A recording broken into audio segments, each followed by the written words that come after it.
Conversations across time, conversations across time, conversations across time, conversations across time, conversations across time, conversations across time, conversations across time, conversations across time, conversations across time, conversations across time, conversations across time.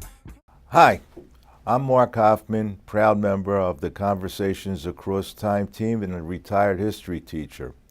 Tonight's show I portray Ulysses S. Grant, President of the United States from 1869 to 1877 during the critical period of Reconstruction.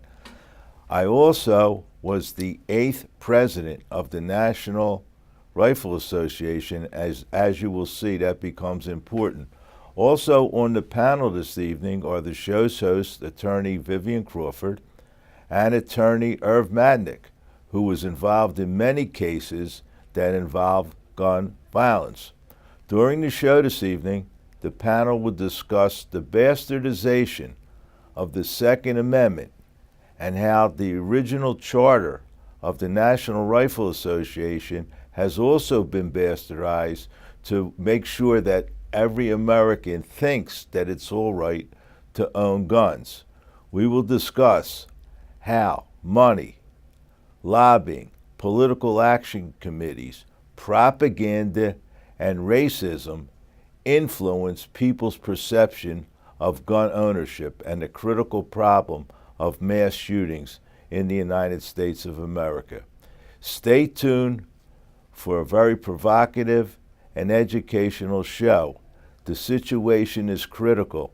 In this country, it is easier to buy an AR-15 assault weapon than this stogie I hold in my hand. Enjoy the show. A well-regulated militia being necessary to the security of the state, the right of the people to keep and bear arms shall not be infringed. I've just read for you the Second Amendment to the Constitution of the United States. Tonight, my guest, President Ulysses Grant. Good to be here. Good to have you here, sir. And my dear friend, Mr. Irv Madnick, retired defense counsel in Philadelphia, well known, and someone who loves having constitutional arguments. So tonight we are beginning a series which we're calling the NRA and the Bastardization of the Second Amendment. We will discuss the implications and impact, and perhaps later on in the series we'll get to the reaction to the court's decision. We will examine the intent of the founders of the Second Amendment, and we will examine the intent of the founders of the NRA. This is part one of a series, and hopefully we will get to discussing the recent tragedies that have happened in this country, the mass shootings and the political response thereto. So at this point, I'd like us to begin, if I can, with you, President Grant, to discuss how it was that the NRA came into being and what you felt the response to your experience in the Civil War led you to decide it was necessary. Yes. The fact of the matter is, I was the 8th president, by the way, of the National Rifle Association. And my fellow General Burnside, was one of the founders. And the original charter and the original intent of the organization came to us because the Union soldiers had no conception of how to handle and how to fire and how to maintain firearms. Those Southern boys during the war had us beat 100 to 1, 1,000 to 1. And we felt that if there were another war and we had to have people serve in the military, we would need people that were better prepared to handle weapons. And so General Bernstein started the organization It's basically a gun club to teach people the maintenance of the weapons, how to fire the weapons properly, and how to care for the weapons. And basically, that's what our organization was. We were originally chartered, I believe, in New York State, and it was a shooting club to teach people how to handle weapons in many ways like the clubs you have now, where people go and target practice and are taught the proper ways to handle weapons. It had nothing to do primarily with the Second Amendment, with the right to bear arms, or anything like that. And, you know, it's interesting because, Irv, you and I as attorneys always, you know, we recoil somewhat when we hear the interpretations that have been placed on the Second Amendment. And it does make sense, in speaking with the general, it makes sense that Northerners would not have had experience with weapons. I mean, people in the North primarily lived in cities. There were some farm areas, but the need for carrying a weapon was not, that was a Southern tradition.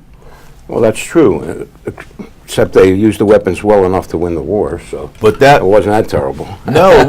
because it was a distinct disadvantage for us at the beginning of the war, especially. Sure. And I hate to say it because I was accused of being a butcher, but we had to exploit more manpower per inch of territory we took because we weren't very skilled in handling weapons. And Burnside originally and I later on understood this.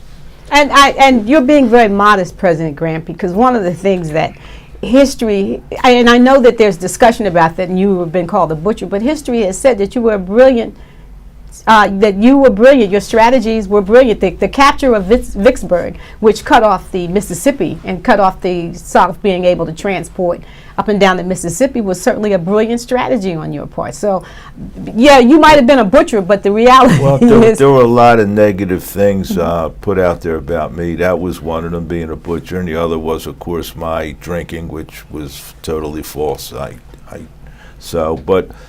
Thank you for that compliment. I don't consider myself a genius. I was at the bottom 10 of my class at West Point, but thank you.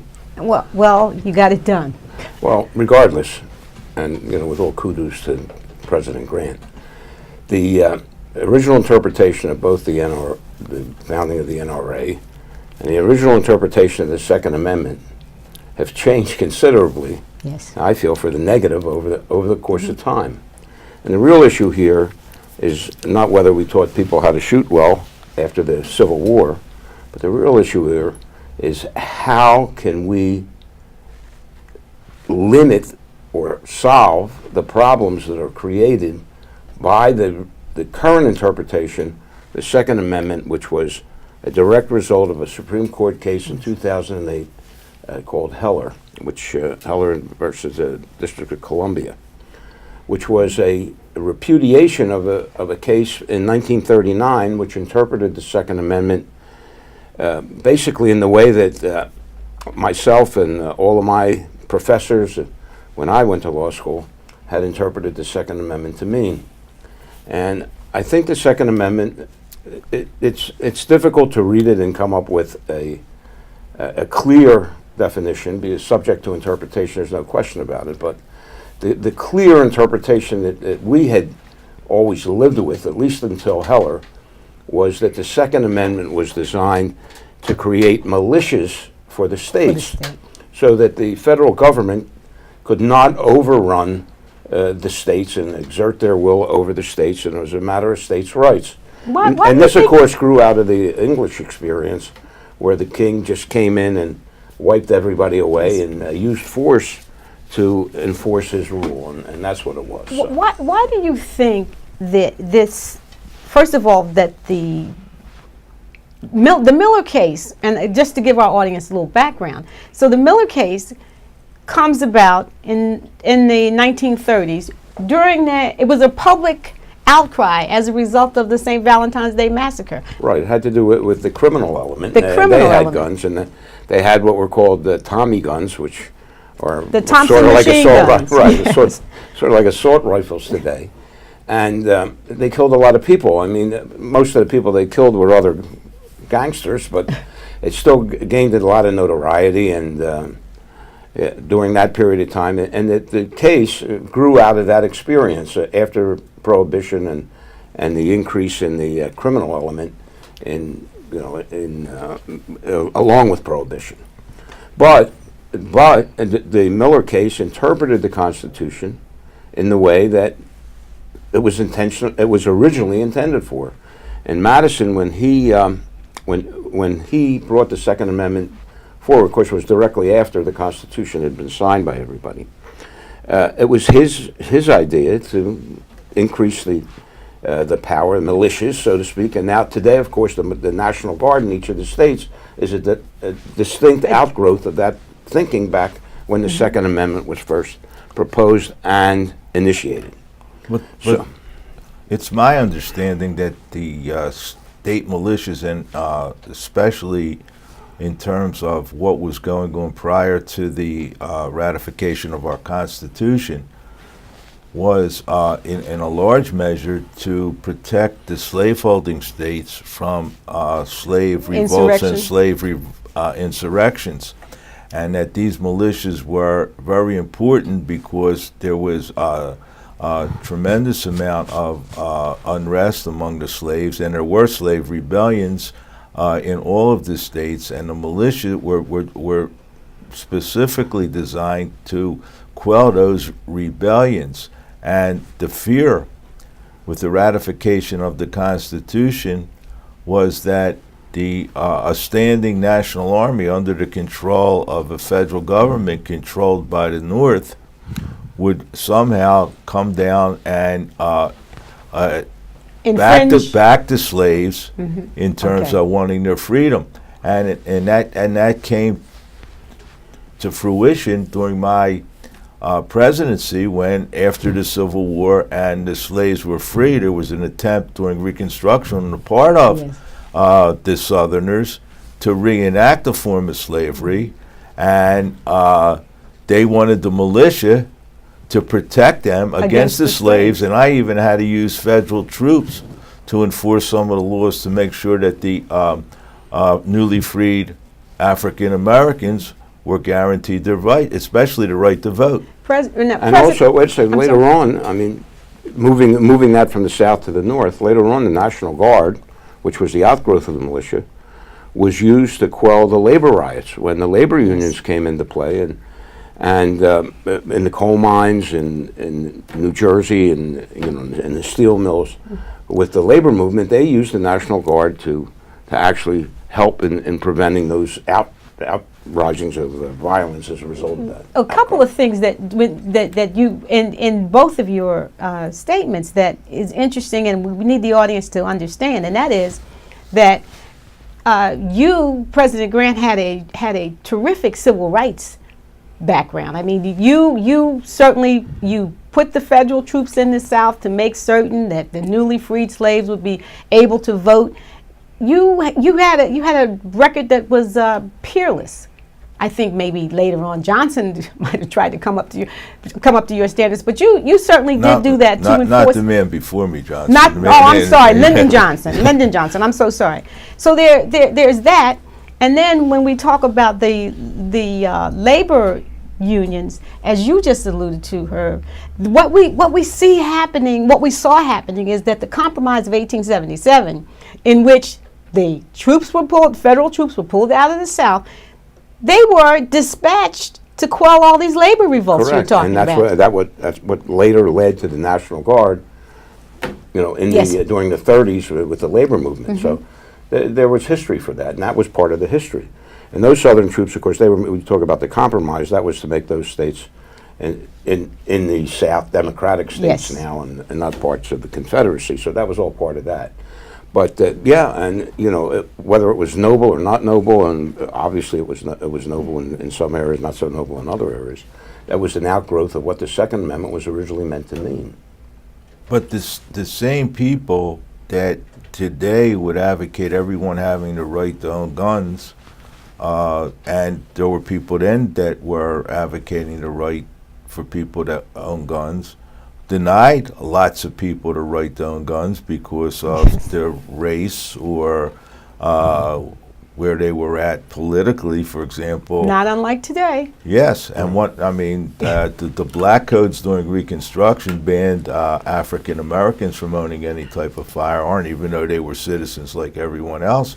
And of course, some of the early attempts to ban weapons were because anarchists Yes. had weapons, and especially in the early 1920s, there was great fear of anarchism and communism. So, on the one hand, if you were politically incorrect, Yes. people were willing to take your weapon away from you. But if you were politically correct, it was an absolute right. But it's not absolute. Well, I don't think up until Heller that Yes. it was ever determined that the was an absolute right to have a weapon. Even Heller didn't say Yes. that, but I remember in my early experience in Philadelphia, for instance, if you wanted to carry a weapon, you couldn't just walk into a gun store, show them your identification, make sure that you didn't have a criminal record, and walk out with a gun. It didn't work that way. You had to give good cause why you needed that weapon, and you had to go through a lot of hoops. You had to prove that you could use it safely, that you really needed it. Were you required to take had to go to a range and prove that you could shoot the gun? You could shoot the gun, and you knew how to safely handle the gun. And you went through a permit procedure that if you couldn't establish that you absolutely needed it, for instance, a diamond merchant who was walking around Philadelphia, Yes. you know, a lot of these guys walk around with $1 million worth of diamonds in a little suitcase. Well, they had a need to do that because there was a chance that they could get robbed, of course. Or somebody who just took the cash from a store that he had and had it deposited in a bank at night. That was cause to be allowed to have a gun. Now, a lot of people had guns in their homes, individual guns, Yeah. or they had hunting rifles, or they went to clubs to shoot rifles or guns. But there was not this proliferation of guns, and not just this easy way to be able to buy a gun either through a gun store or especially at these gun shows where very little evidence is needed to be able to purchase a gun. It's just incredible. And of course, it's led to the situation today where kids, 12, 13, 14, 15, 16-year-old kids, are walking around with weapons and killing each other. And the sale of assault weapons, which is not regulated at all, where people can fire off hundreds of rounds in a second or two and kill multiple people in no time, it's insane. And that's what this has all led to. And that's all a direct. It's not only Heller confirmed that. Yes. But it was actually moving in that direction before Heller.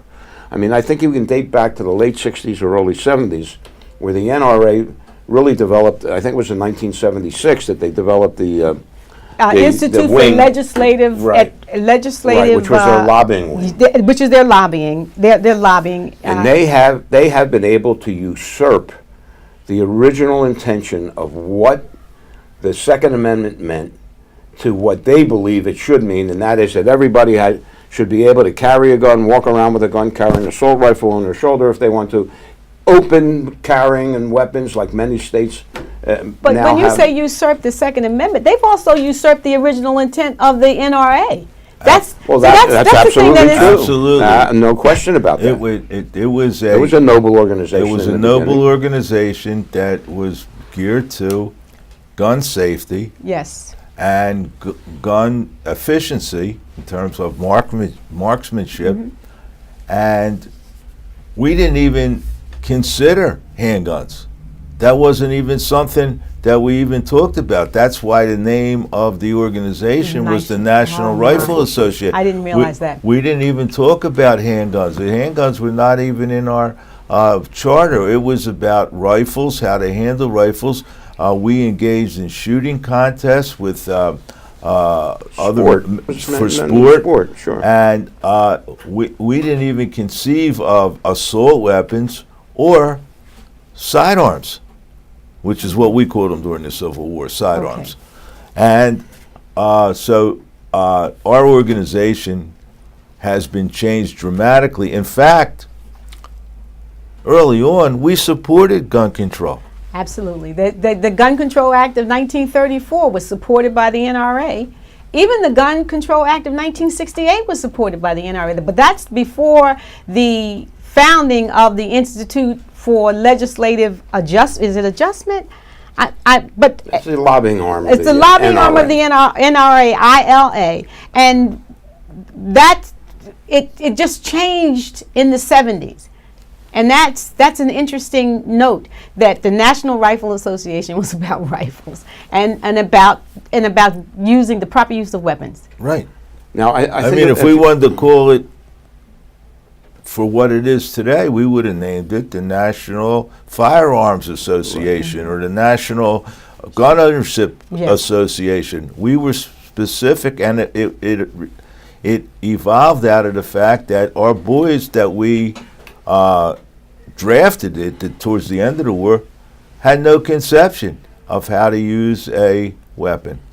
And I wish we had automatic weapons during the Civil War. Of course, we got them at the very end, and was one of the advantages we had.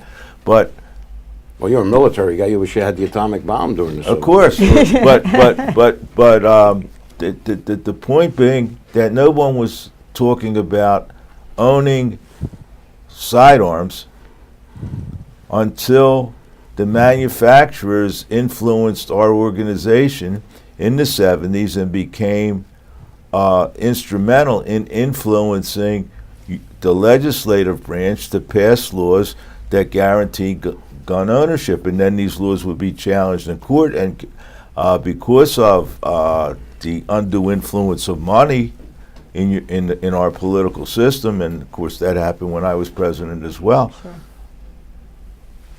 The courts started to rule in favor, and a much more favorable interpretation in terms of everyone being able to own a sidearm or a handgun or an assault weapon. Well, the question though is why? Why did this movement take shape in the early 70s, and of course culminated with the ILA? Why did it happen, and what led up to it, and what's the genesis of this, and why did it become so powerful? And this is only an opinion on my part, but I think that the tumultuous times that we had in the 60s after the assassination of Kennedy and the assassination of Martin Luther King and Robert Kennedy, and the riots, the race riots in the major cities in this country, in almost every major city, Philadelphia, Newark, Chicago, St. Louis, Washington, D.C. I think there was a tremendous fear amongst a lot of people in this country, not necessarily the people who lived in these urban areas so much because they understood what the situation was, but the people who lived in the outlying areas, in the suburbs, and in the communities in the South and in the rural communities around the country, felt tremendously intimidated by this and felt that it was something. And the Black Panthers, by the way, they got all of that publicity and so forth. They were definitely afraid of what could happen if there was organization amongst the black people in this country, and they were protecting themselves. And that's truly what I believe started this. And when you look at the ownership and the membership of the NRA today, and where the money comes from, I think you'll find that it comes from mostly an alt-right, white population. It's interesting because Madison, in his the thought was to make certain that the slaves did not get their hands on weaponry, that the North did not come down and take over and do away with slavery. So we're back to the same issue. Right, and the issue is basically the same. Right, it's the same issue, and the issue. Then the next question is, well, how can we solve this problem? And we'll probably talk for a couple hours on that. I don't think anybody knows how to necessarily solve the problem. Ms. Crawford gave me a compliment about my resume on civil rights, but I would say categorically that you cannot understand gun control in this country and the gun issue in this country without understanding the racial implications and racism in this country. And we never talk about it. Well, here, we do talk about it a lot. We do, but not enough. But again, it's interesting that when the Black Panthers in the 60s had weapons, my organization, as well as other organizations, wanted to limit gun ownership. But when The alt-right marches in front of a statue of Robert E. Lee with the weapons shoulder. over their shoulder and bandoliers. It's protected under the Second Amendment. Exactly. Yeah, they use it as a screen for everything. But the issue is a very, very difficult one, and it's one that goes to again to a much deeper and broader problem that we have, and that's the influence of money on our democracy. And I really think Yes. that, I mean, we're talking about guns as just an issue of that, but that's really the major issue here. When So you business- talk about usurping what the people of this country want, I mean, if you were to take a poll, for instance, let's use assault weapons as a perfect, okay, there's no, it's hard to eradicate all the guns that are in all the people's homes now. I mean, there's how many, 200 or 300 million 300 guns in million this country. guns. You can't just go around and just grab everybody. It's going to be impossible to do. But how about putting a limit on assault weapons? Every one of these mass killings, and we happen to be doing this the day after there was a mass killing, and Sutherland, somebody walked Texas. into a church, a small church in a small peaceful community, and killed 26 people, half of whom were children, with an assault rifle. If he had, okay, he was crazy, and that's an issue. Mental health, but guns are an issue too. The first thing the president said was, "This is not a guns issue; it's a mental health." Well, it's both. And the assault rifle issue. If you polled the people in this country, I'm sure that 80% of the people would say there should be some kind of ban on purchasing an assault rifle Yes. for any purpose. Yes. It's certainly not needed for hunting. It's not for It's sports. meant to kill it's developed to kill multiple people as a weapon of war. There's no reason to have it. And yet, because the NRA has as much money as they have, and they can put it in the pockets of these legislators, it never, ever comes up. The least little thing that we can do to put some kind of curb on these things always get knocked down, and it's always because of the lobbying effort. And that's something I think we have to look at very, very seriously. We had a lot of influence during my administration in Congress with the new capitalists and pouring money in to favor the railroads and the oil company. However, the amount of money I see going into congressional campaigns, because there's no limits anymore, that is put in by my organization is astronomical, and both of your political parties, the Democrats today and the Republicans, are prisoners, and no one in either political party is willing to take a strong stand against ownership of assault weapons or weapons of mass destruction in terms of internal slaughter in the United States, because they can't get elected if they take that position. If they take that position. And that is a good place for us to end this first episode in our series, the Second Amendment, and the NRA and the bastardization of the Second Amendment. This has been Conversations Across Time. My guest, President Ulysses Grant, and former defense counsel, not prosecutor, former defense counsel, It's okay. Mr. Irv Not a bad Madnick. word, no. Prosecutor is not a bad word. So anyway, please join us next week for the continuation of this conversation, the NRA and the bastardization of the Second Amendment. Conversations across time. Conversations across time. Conversations across time. Conversations.